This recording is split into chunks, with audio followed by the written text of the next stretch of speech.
जय गो माता जय गोपाल। आज अयोड़ा आपा बेरा बंदिया माते कुशालपुरारा बेरा बंदिया माते जो खेड़ा रामगढ़ रोड माते अयोड़ो है बंदियो बेरो। ये है सेंसा राम जी। आज सेंसा राम जी कुमाऊत संस्कार घोषणा महीना आए ने सूचना दी कि बंदिया बेरा माते एक बछड़ो है जो बिल्कुल मरणासन हालत में पड़ियो है और 2 दिनों में पड़ियो है। चारों ओर पानी भी दे रहा है लेकिन सुधार नहीं रियो है और इन्हें एम्बुलेंस और इलाज की जरूरत है। तो माया हाँ बंदिया बेरा माते संस्कार घोषणा एम्बुलेंस लेने ये सेसा राम जी और छोटा मोटा टाबरिया है बंदियारा।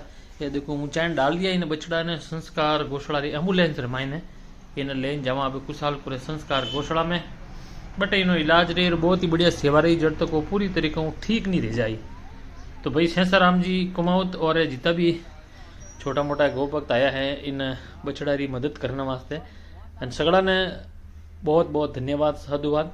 और जितना भी लोग आप वीडियो देख रहे हो सोशल मीडिया मत आप भी आप यथा शक्ति गौदान कर सको ऑनलाइन ताकि वो संस्कार घोषणा इन्हीं तरीकों चलते रहे। एम्बुलेंस सेवा इन्हीं तरीकों गौ माता की सेवा में चालती रहे। तो नंबर है 6377522251 63 877 52 251 एना नंबर में आप ऑनलाइन सहयोग संस्कार घोषणा तक पहुंचा सको। आप छोटो सहयोग कोई गौ माता की जिंदगी जान बचा सके। धन्यवाद।